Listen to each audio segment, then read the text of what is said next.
ಇನ್ನು ಬೆಂಗಳೂರಿನಲ್ಲಿ ನಡೀತಾ ಇರುವಂತಹ ಕೃಷಿ ಮೇಳ ಅಲ್ಲಿ ಗಮನ ಸೆಳೆದಿದೆ ಒಂದು ಮಲ್ಟಿ ಪವರ್ ಮೋಟಾರ್. ಬೀಜ ಬಿತ್ತನೆ, ಉಳುಮೆ ಜೊತೆಗೆ ಕಳೆ ಕಟಾವು ಮಾಡೋದು ಇದೆಲ್ಲವೂ ಕೂಡ ಈ ಯಂತ್ರದಿಂದ ಮಾಡಬಹುದಂತೆ. ಡಾಕ್ಟರ್ ಸಿ ನಾಗರಾಜ್ ಅವರು ಕಂಡುಹಿಡಿದಿರುವಂತಹ ಈ ಮಲ್ಟಿ ಪವರ್ ಮೋಟಾರ್ ಸಣ್ಣ ರೈತರಿಗೆ ತುಂಬಾನೇ ಉಪಯುಕ್ತ. ಈ ಮಲ್ಟಿ ಪವರ್ ಮೋಟಾರ್ ರಾಜ್ಯದ ಮೂಲೆ ಮೂಲೆಗಳಲ್ಲೂ ಕೂಡ ಈ ವಿಶೇಷ ಯಂತ್ರಕ್ಕೆ ತುಂಬಾ ಬೇಡಿಕೆ ಇದೆ. ಈ ಕುರಿತು ನಮ್ಮ ಪ್ರತಿನಿಧಿ ಶಿವರಾಜ್ ಕುಮಾರ್ ಅಲ್ಲಿಂದ ಒಂದು ಪ್ರತ್ಯಕ್ಷ ವರದಿ ನೀಡಿದ್ದಾರೆ, ಬನ್ನಿ ನೋಡೋಣ. ರೈತ ನಮ್ಮ ದೇಶದ ಬೆನ್ನೆಲುಬು. ಇವತ್ತು ನಮ್ಮ ಕೃಷಿ ಮೇಳ GKVKಯಲ್ಲಿ ನಡೀತಾ ಇದೆ. ಇದನ್ನು ಕಂಡುಕೊಳ್ಳೋಕ್ಕೆ ಲಕ್ಷಾಂತರ ಮಂದಿ ರೈತರು ಬರ್ತಾ ಇದ್ದಾರೆ. ಅದರಲ್ಲೂ ಪ್ರಮುಖವಾಗಿ ಸಾವಯವ ಕೃಷಿ ಮಾಡುವಂಥವ್ರಿಗೆ ಒಂದು ಒಳ್ಳೆ ಉಪಕರಣ ಇರುವಂಥದ್ದು. ಅದನ್ನು ನಮ್ಮ ಕರ್ನಾಟಕದವರು, ಅದರಲ್ಲೂ ವಿಶ್ವದಲ್ಲಿ ಎಲ್ಲೂ ಕೂಡ ಅಂಥ ಒಂದು ಉಪಕರಣ ಮಲ್ಟಿಪರ್ಪಸ್ಗೆ ಯೂಸ್ ಮಾಡುವಂಥ ಒಂದು ಉಪಕರಣವನ್ನು ಕಂಡಿಡ್ತಾರೆ.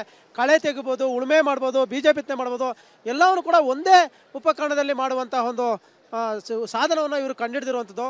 ನೆಲಮಂಗಲದವರು, ಅವ್ರನ್ನೇ ಮಾತಾಡ್ಸೋಣ. ಡಾಕ್ಟರ್ ಸಿ ನಾಗರಾಜ್ ಅಂತ. ನಾಗರಾಜ್ ಅವರೇ ನಮಸ್ಕಾರ. ನಿಜಕ್ಕೂ ಕೂಡ ಈ ಇಂದಿನ ದಿನದಲ್ಲಿ ರೈತರಿಗೆ ಯಾಕಂದರೆ ಕೂಲಿ ಆಳುಗಳು ಸಿಗಲ್ಲ, ಕೃಷಿ ಮಾಡೋಕ್ಕೆ ಕಷ್ಟ ಅಂತೆಲ್ಲ ಹೇಳ್ತಾ ಇದ್ದಾರೆ.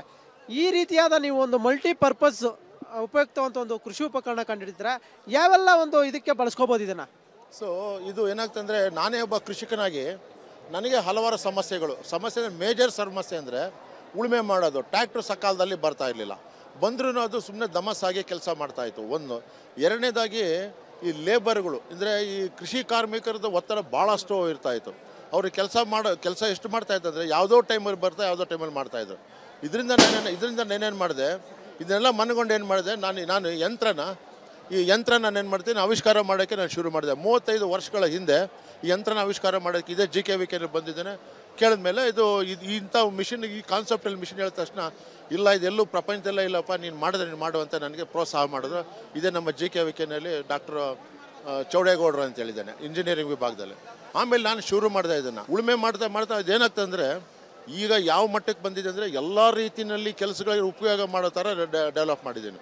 ಅಂದರೆ ನೀರೆತ್ತೋದಕ್ಕಾಗಲಿ, ಸ್ಪ್ರೇ ಮಾಡೋದಕ್ಕಾಗಲಿ, ಆಮೇಲೆ ಲೆವೆಲ್ ಮಾಡೋದಕ್ಕಾಗಲಿ, ಬಿತ್ತನೆ ಮಾಡೋದಕ್ಕಾಗಲಿ, ಸಾಮಾನು ಸರ ಸಾಗಿಸೋಕ್ಕಾಗಲಿ, ಆಮೇಲೆ ವಿನೋರ್ ಅಂತೇಳಿ ಯಾವುದು ನಮ್ಮ ಗಾಳಿ ಅಂದರೆ ರಾಶಿ ಮಾಡಬೇಕಾದ್ರೆ ಗಾಳಿ ಸಮಸ್ಯೆ ಇದ್ದಾಗ ಅದನ್ನು ಮಾಡೋದಾಗಲಿ, ಲೆವೆಲ್ ಮಾಡೋದಾಗಲಿ, ಎಲ್ಲ ರೀತಿಯಲ್ಲಿ ಇನ್ನೂ ಹಲವಾರು ಕೆಲಸಗಳಿಗೆ ಇದು ಉಪಯೋಗ ಹಂಗೆ ನಾನು ಆವಿಷ್ಕಾರ ಮಾಡಿದೆ. ಅಣ್ಣ, ನೀವು ಈ ಯಂತ್ರನ ಖರೀದಿ ಮಾಡಿದ್ದೀರಾ? ಇದರಿಂದ ಬಳಸ್ತಾ ಇದ್ದೀರಾ? ಯಾವ ರೀತಿ ಇದೆ ಇದು? ಹೌದು ಸರ್, ಈ ಯಂತ್ರ ತುಂಬ ಚೆನ್ನಾಗಿದೆ.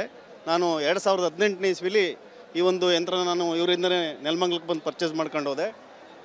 ನಾನು 5 ಎಕರೆನ ಸಾವಯವ ಕೃಷಿ ಮಾಡ್ತಾಯಿದ್ದೀನಿ ಈ ಯಂತ್ರದ ಮೂಲಕ. ಜೊತೆಗೆ 3 ಎಕರೆ ಅಡಿಕೆ ಮಾಡಿದ್ದೀನಿ, 2 ಎಕರೆ ಎಲ್ಲ ಥರದ ತರಕಾರಿ ಬೆಳೆಗಳನ್ನು ಯಾವುದೇ ಎತ್ತುಗಳನ್ನು ಬಳಸದೆ ಇದೊಂದೇ ಯಂತ್ರದ ಮೂಲಕ ವಿವಿಧ ರೀತಿಯ ವ್ಯವಸಾಯ ಮಾಡಿಕೊಂಡು ನಾನು ಇದರಲ್ಲಿ ಅಭಿವೃದ್ಧಿ ಆಗಿದ್ದೀನಿ ಸರ್. ನೀರು ಎತ್ತೋದಕ್ಕೆ ಇದನ್ನು ಮಿಷಿನ್ ಆಗಿ ಈ ಒಂದು ಯಂತ್ರೋಪಕರಣ ಬಳಸ್ಕೋಬೋದು. ಜೊತೆಗೆ ಬೀಜ ಬಿತ್ತನೆ ಮಾಡೋದಕ್ಕೂ ಕೂಡ ಇಲ್ಲಿ ನೀವು ನೋಡ್ತಾ ಇರ್ಬೋದು. ಅಟ್ ಎ ಟೈಮು, ಯಾಕಂದರೆ ಕೂಲಿ ಆಳು ಸಿಗೋಲ್ಲ ಅಂದರೆ ಈ ಒಂದು ಮಿಷಿನನ್ನು ಆ ಒಂದು ಮಿಷಿನ್ಗೆ ಸಿಕ್ಕಿಸಿ ನಾವು ಬೀಜ ಬಿತ್ತನೆ ಮಾಡ್ಬೋದು. ಮತ್ತೊಂದು ನೀವು ನೋಡ್ತಾ ಇದ್ರೆ ಅದು ಉಳುಮೆ ಮಾಡುವಂಥದ್ದು, ಮೇಲೆ ಏನಿದೆ ಅದು ಉಳುಮೆ ಮಾಡುವಂಥದ್ದು. ಯಾಕಂದರೆ ಈ ಇತ್ತೀಚಿನ ದಿನಗಳಲ್ಲಿ ಹಸುಗಳಿಲ್ಲ, ನೇಗಿಲು ಹೊಡೆಯೋರು ಸಿಗ್ತಾ ಇಲ್ಲ ಅಂತ, ಕೂಲಿ ಆಳಿಗೆ ಸಿಗಲ್ಲ ಅಂತಿದೆ. ಬಟ್ ಈ ಮಿಷಿನಿಂದ ಬಳಸ್ಬೋದು. ಮಣ್ಣನ್ನು ತಿರುವು ಹಾಕುವಂಥ ಯಂತ್ರ ಕೂಡ ಇರುವಂಥದ್ದು. ಕ್ಯಾಮ್ರಾ ಪರ್ಸನ್ ಅಶೋಕ್ ಜೊತೆ ಶಿವರಾಜ್ ಕುಮಾರ್, TV9 ಬೆಂಗಳೂರು.